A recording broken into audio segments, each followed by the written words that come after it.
Our own perfectionism can get in the way of our focused mind. What is it that you can do to tame that distracted mind, to tame the perfectionism that can pull you out of your focus, that can pull you off track?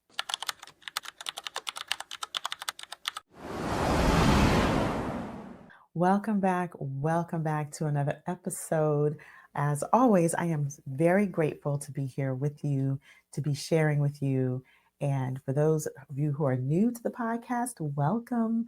I hope that you will go back and listen to past episodes and that you will share with the people in your life if you enjoy these episodes. As you know, we talk on many, many things. So today we're talking about taming the undisciplined mind. And we have these goals in our lives. We sit down to our workspaces with the intention of getting things done. And we have all of these things from the outside that are distractions, whether it's the ping of the cell phone for a text message or an email or a social media notification, whether it's a noise outside your window. If you're working from home, you're wondering what's going out there outside my window. Or if you're working in an office, you're hearing conversations that you want to participate in, or there's something you think about that you needed to do that distracts you from what you're actually doing. There's so many different distractions that we have in our life. And so this topic came to mind really because of an experience I had and a realization from that experience. And so, for those of you who may not know me because you're new to the podcast or you're new to me in general, I am a yoga practitioner and I talk about this.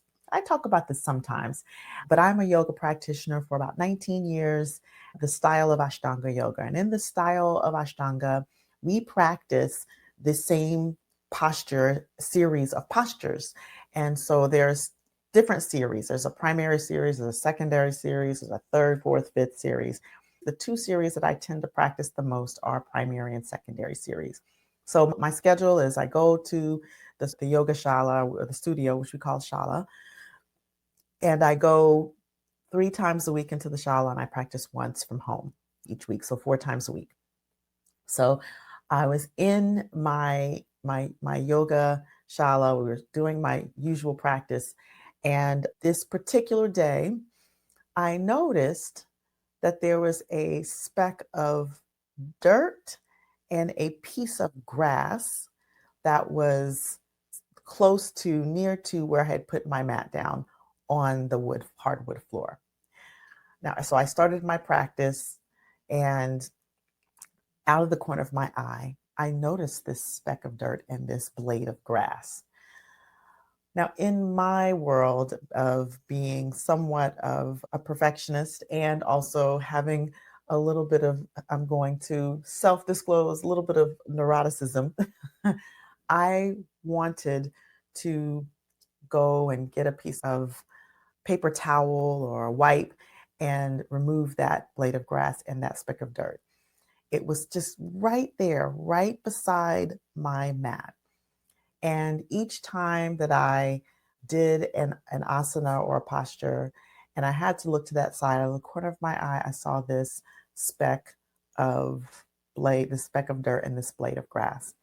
And I could feel the reaction in my body each time I pushed my legs back to do what we call a vinyasa, where I pushed down into push up and then pushed up into up dog and then pushed back into downward dog. And then I jumped through to sit down for the next asana.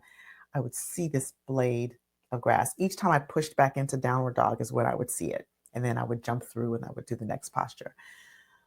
And so the feeling arose in me, was arising more and more, was getting more and more intense. And then at some point I realized, you know, this is the practice. And what I talk about now, I had my yoga instructor on earlier, I think it was in season 1, and I have to go back and see what season number that is, but that is Marcia McKnight, and she's my yoga instructor, and we had a wonderful conversation. So if you can go back and you can see that episode, but we talk about the fact that A lot of people view yoga, the yoga practice, as just the postures and the asana. And the yoga practice is also a practice of the mind, a practice of focusing the mind.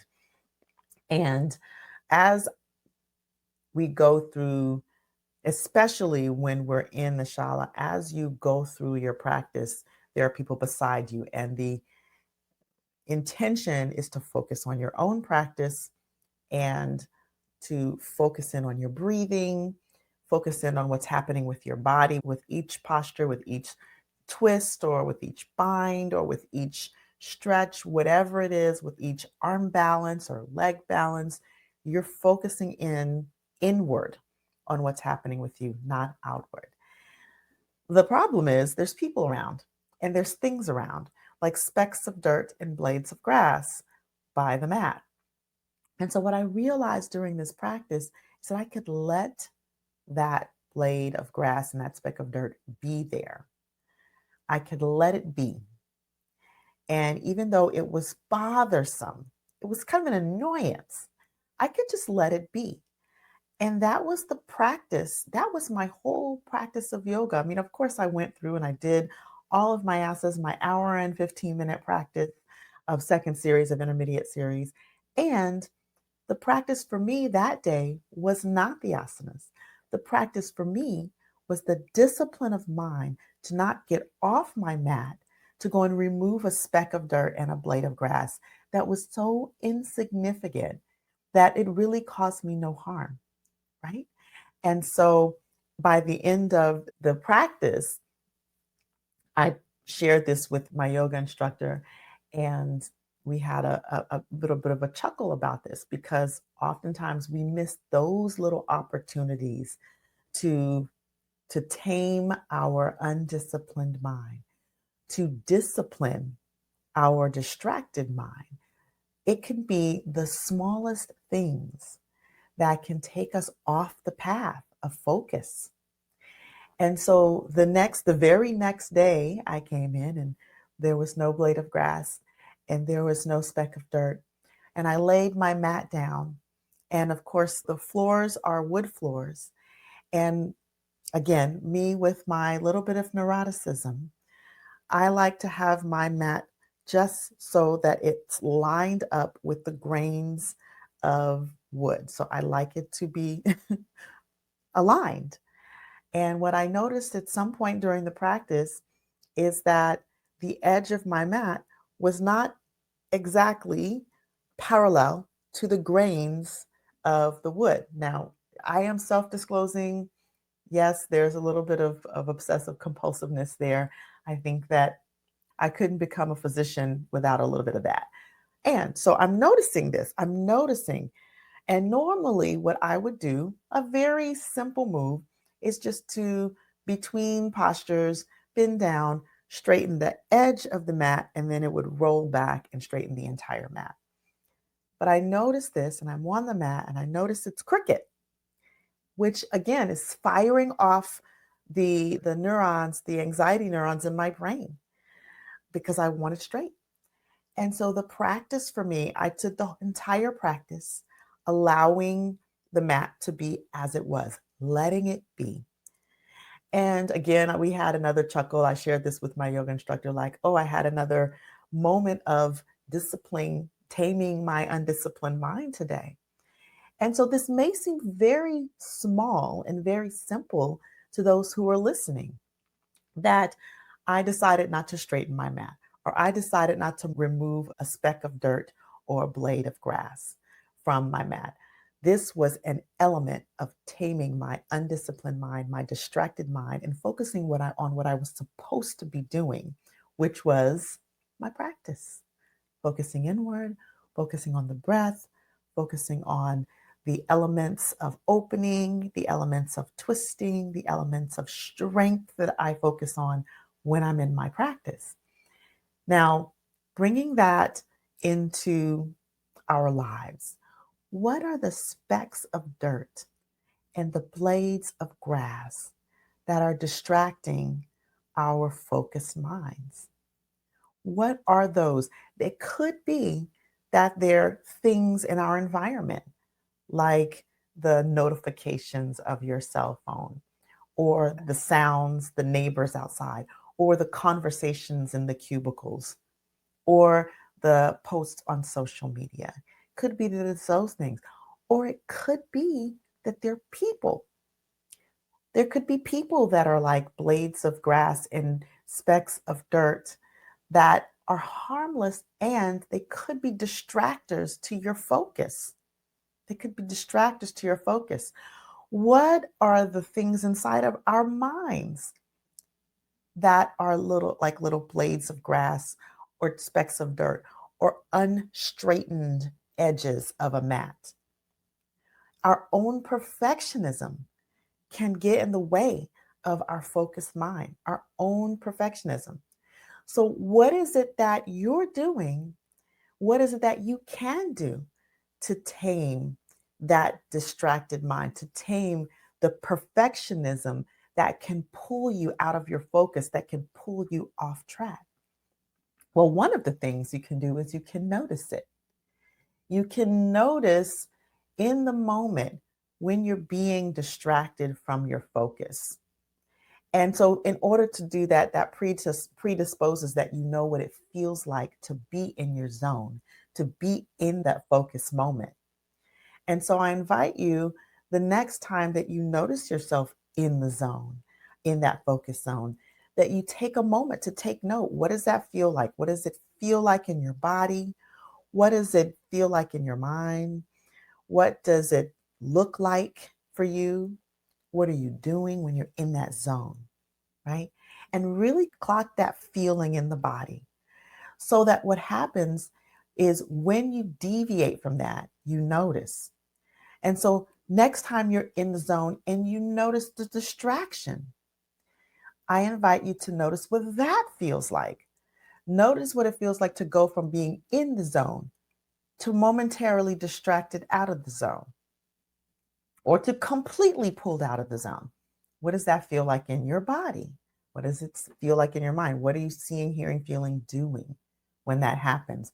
What is the source of that distraction? Is it a message? Is it a thought? Is it a feeling? Is it a noise? Is it something you see? And then start to get in the practice of noticing when you're in focus and when you're out of focus, pulling yourself back into focus, noticing when you come out of focus.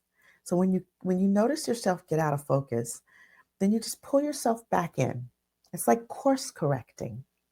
All right? So that's how you tame that undisciplined mind. When I was on the mat and that downward dog and that little speck out of the corner of my eye, I just pulled myself right back into focus. Breathe. Now. Next posture. Breathe. Now.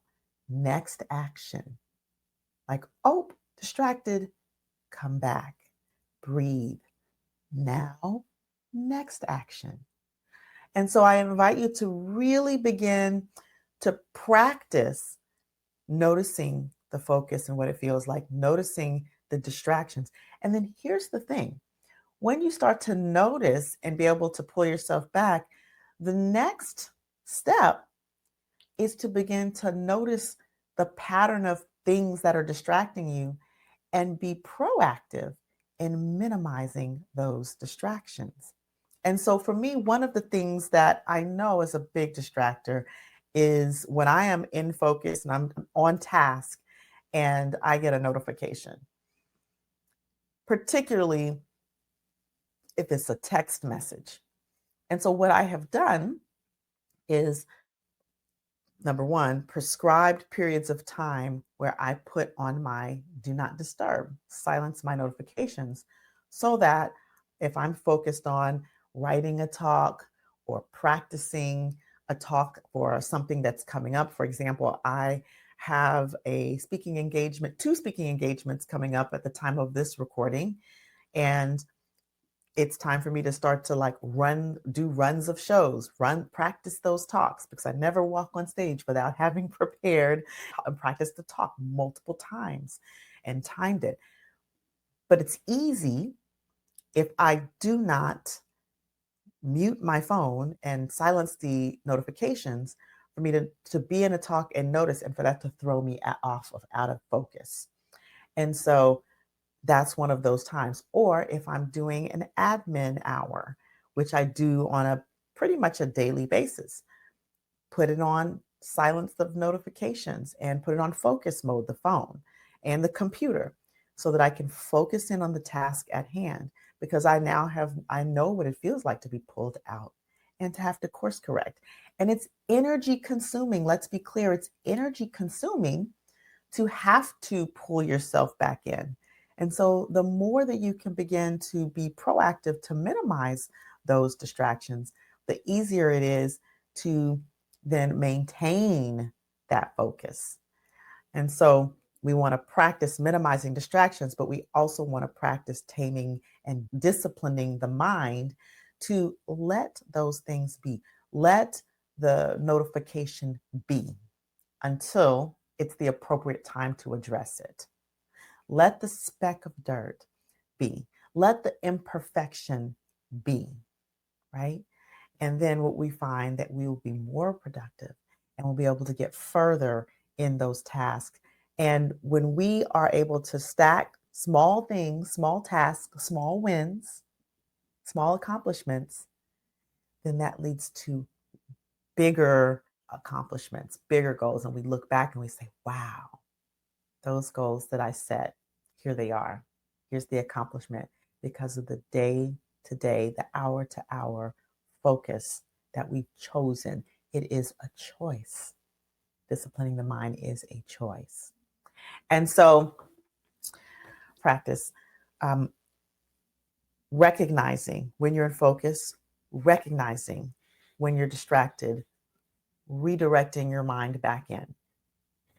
Practice minimizing the distractions, creating a structure for when you want to check your social media, creating a structure when you're going to answer your emails, creating a structure and a time around that so that you're not pulled in multiple directions in order to get things done, where you're getting more done because you're focused on getting the one thing at a time done.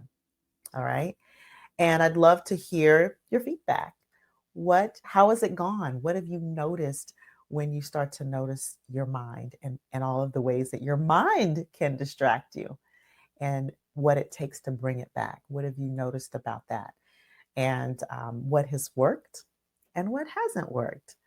And of course, if you are a person and you're trying these things and you're saying, oh, I really need a little bit more motivation or a little bit of help, outside help, I'm happy to support you. You can just reach out to me directly on whatever platform you're listening, or you can go to my website, which is mindremappingacademy.com. That's mindremappingacademy.com.